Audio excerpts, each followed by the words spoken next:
Hi dears, Mahalakshmi ഇനി വരാൻ പോകുന്ന ഒരു അപ്കമിങ് പ്രൊമോ റിവ്യൂയിലേക്ക് എല്ലാ കൂട്ടുകാർക്കും സ്വാഗതം. അങ്ങനെ നമ്മുടെ മഞ്ജുവിനെ കാണാൻ വേണ്ടിയിട്ട് മേഘനാഥൻ ഒടുവിൽ നമ്മുടെ മഞ്ജുവിൻ്റെയും സാഗറിൻ്റെയും ആ കൊച്ചു വീട്ടിലോട്ട് എത്തുന്നുണ്ട്.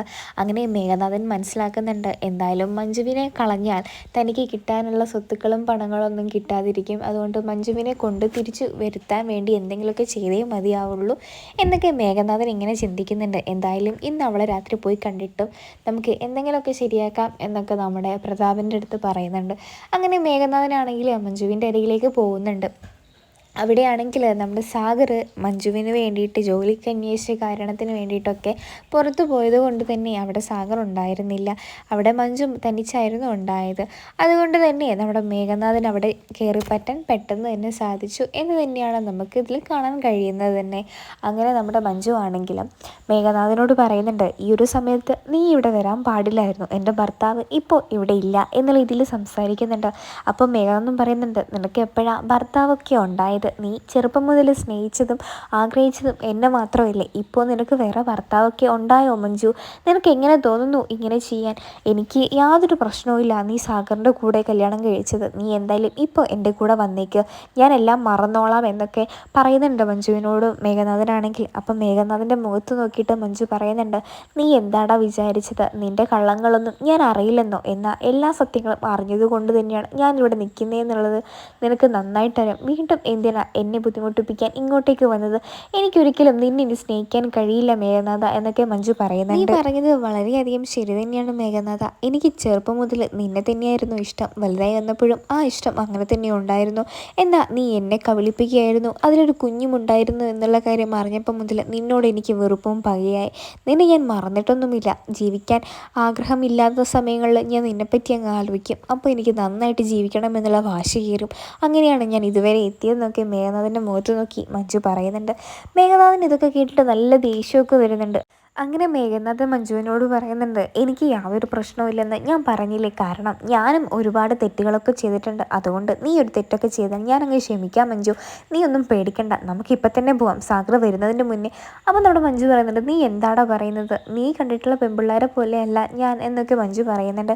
ആ ഒരു സമയത്ത് നമ്മുടെ മഞ്ജുവിന് വൊമിറ്റിംഗ് വരുന്നുണ്ട്. വൊമിറ്റിംഗ് എന്ന് വെച്ചാൽ ഛർദ്ദിക്കാൻ വരുന്നുണ്ട്.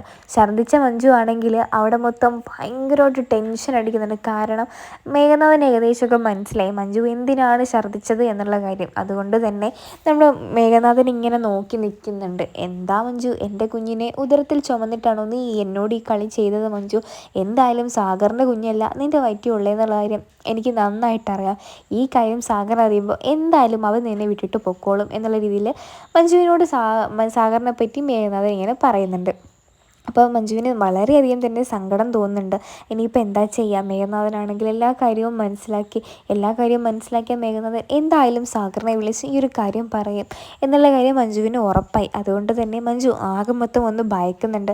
അങ്ങനെ പെട്ടെന്ന് തന്നെ മേഘനാഥനെ ഇറക്കി വിടുന്നുണ്ട് വീട്ടിൽ നിന്നാണെങ്കിൽ. അങ്ങനെ ഇറക്കി വിട്ടതിന് ശേഷം മഞ്ജു വിചാരിക്കുന്നുണ്ട്, എന്നാൽ പിന്നെ സാഗറിനോട് നടന്നതെല്ലാം തുറന്ന് പറയാമെന്ന് വിചാരിക്കുന്നുണ്ട്. അങ്ങനെ സാഗറിനെ വിളിച്ചിട്ട് മഞ്ജു സംസാരിക്കാൻ വേണ്ടിയിട്ട് ഫോണൊക്കെ എടുത്തിട്ട് സംസാരിക്കുന്നത്. അങ്ങനെ മഞ്ജു പറയുന്നുണ്ട്, ഞാനിങ്ങനെ ഛർദ്ദിച്ചിട്ടുണ്ട്, എനിക്കാകെ മൊത്തം ഒരു അസ്വസ്ഥത തോന്നുന്നുണ്ട്, എത്രയും പെട്ടെന്ന് വീട്ടിലോട്ട് വരാൻ വേണ്ടിയിട്ട് പറയുന്നുണ്ട് മഞ്ജു ആണെങ്കിൽ. അങ്ങനെ മഞ്ജു ആ കോള് കട്ട് ചെയ്തതിന് ശേഷം മഞ്ജു ഇങ്ങനെ ആലോചിക്കുന്നുണ്ട്, ഇനിയിപ്പോൾ സാഗർ എന്തായിരിക്കും വിചാരിക്കുക, ഇനി ഈ ബന്ധം അവസാനിക്കുമോ എന്നൊക്കെ ഇങ്ങനെ ആലോചിക്കുന്നുണ്ട്. അതേസമയം മഞ്ജു വിളിച്ച സമയം സാഗറിൻ്റെ കൂടെ മാർക്കോയും കൂട്ടുകാരനും ഉണ്ടായിരുന്നു. അങ്ങനെ മാർക്കോ ചോദിക്കുന്നുണ്ട്, എന്താടാ ഇത്ര പെട്ടെന്ന് നീ കോൾ അടിച്ചോ എന്നുള്ള രീതിയിൽ ചോദിക്കുന്നുണ്ട്. അപ്പം നമ്മുടെ സാഗറിനാണെങ്കിൽ ആകെ ഒരു സന്തോഷമൊക്കെ ഉണ്ട്. എന്നാലും തൻ്റെ കുഞ്ഞല്ല എന്നുള്ള കാര്യം സാഗറിന് ഉറപ്പായിരുന്നു. കാരണം കല്യാണം കഴിഞ്ഞിട്ട് ഒരു മാസമേ ആയിട്ടുള്ളൂ. സാഗറും മഞ്ജുവും അങ്ങനത്തെ രീതിയിലൊന്നും ഇടപെട്ടിട്ടുമില്ലെന്നൊക്കെ നമ്മുടെ മാർക്കോയോട് പറയുന്നുണ്ട്. അപ്പം മാർക്കോ പറയുന്നുണ്ട്, നീ എന്താടാ ഈ ആലോചിക്കുന്നത് എന്നുള്ള കാര്യങ്ങളൊക്കെ ചോദിക്കുന്നുണ്ട്. അപ്പോൾ സാഗർ പറയുന്നുണ്ട്, മാർക്കോ ഞങ്ങൾ തമ്മിൽ അങ്ങനത്തെ യാതൊരു ബന്ധവും ഉണ്ടായിട്ടൊന്നുമില്ല, പിന്നെ എങ്ങനെ ഇത് എന്ന് എനിക്കറിയില്ല. അപ്പോഴാണ് മേഘനാഥൻ്റെ വോയിസ് മെസ്സേജ് നമ്മുടെ സാഗറിൻ്റെ ഫോണിലോട്ട് എത്തുന്നത്. അങ്ങനെ സാഗർ ആ ഫോണ് അറ്റൻഡ് ചെയ്തിട്ട് ആ വോയിസ് മെസ്സേജ് കേട്ടപ്പോൾ, എടാ നിൻ്റെ ഭാര്യ ഗർഭിണിയായെന്നുള്ള കാര്യം എനിക്ക് മനസ്സിലായി എന്നുള്ള കാര്യങ്ങളൊക്കെ പറഞ്ഞിട്ട് സാഗറിനെ വല്ലാതെ കുത്തി പറയുന്നുണ്ട് നമ്മുടെ മേഘനാഥനാണെങ്കിൽ.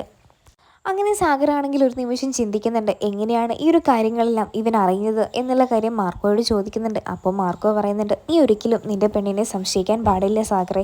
അവൾ നിന്നെ വിശ്വസിച്ച് നിൻ്റെ കൂടെ ജീവിക്കാൻ വേണ്ടി ഇറങ്ങി വന്നതവളാണ്. ഇവൻ നിൻ്റെ ഭാര്യയുടെ ചുറ്റും നിൽക്കുന്നത് കൊണ്ട് തന്നെയാണ് അവൻ അവളുടെ കാര്യങ്ങളെല്ലാം തന്നെ അറിയുന്നത്. അങ്ങനെ തന്നെയായിരിക്കും അറിഞ്ഞതെന്ന് വിശ്വസിച്ചിട്ട് നമ്മുടെ സാഗർ അങ്ങ് വീട്ടിലോട്ട് പോവുകയാണ് ചെയ്യുന്നത്. വീട്ടിലെത്തിയ സാഗറാണെങ്കിൽ മഞ്ജുവിനോട് ഈ കാര്യത്തെക്കുറിച്ച് സംസാരിക്കുന്നുണ്ട്. മഞ്ജു പറയുന്നുണ്ട് സാഗറിനോട്, എനിക്കെല്ലാം മനസ്സിലായി സാഗറെ. ഇനിയിപ്പോൾ എന്ത് ചെയ്യാനാ? എൻ്റെ ജീവിതം ഇങ്ങനെയാവുമെന്നും അയാളെ ഞാൻ ഉപേക്ഷിക്കുമെന്നും ഒരിക്കൽ പോലും ഞാൻ ആഗ്രഹിച്ചിട്ടോ വിചാരിച്ചിട്ടോ ഒന്നുമില്ല. എൻ്റെ ജീവിതത്തിൽ ഞാൻ വിചാരിക്കാത്ത കാര്യങ്ങളാണ് നടന്നത്. ഇനിയിപ്പോൾ പറഞ്ഞിട്ട് യാതൊരു കാര്യവും ഇല്ലെന്ന് എനിക്ക് നന്നായിട്ട് അറിയാം. ഇനി സാഗർ വേണം ഓരോ കാര്യങ്ങളും തീരുമാനിക്കാൻ. ഞാൻ എന്തായാലും എന്താണെങ്കിലും സ്വീകരിച്ചോളാം സാഗറെ എന്ന് പറയുന്നുണ്ട് നമ്മുടെ മഞ്ജു. സങ്കടത്തോടെ പറയാണ് നമ്മുടെ മഞ്ജു ചെയ്യുന്നത് തന്നെ.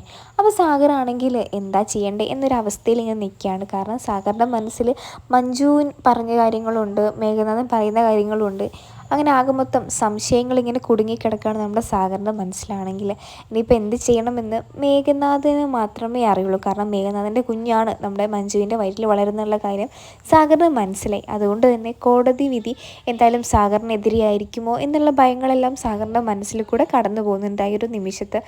അങ്ങനെയാണ് ഈ ഒരു പ്രൊമോ റിവ്യൂ അവസാനിക്കുന്നത്. ഈ ഒരു സീരിയൽ ഇഷ്ടപ്പെടുന്ന എല്ലാവരും ചാനൽ സബ്സ്ക്രൈബ് ചെയ്ത് കൂടെ കുഴിക്കോ.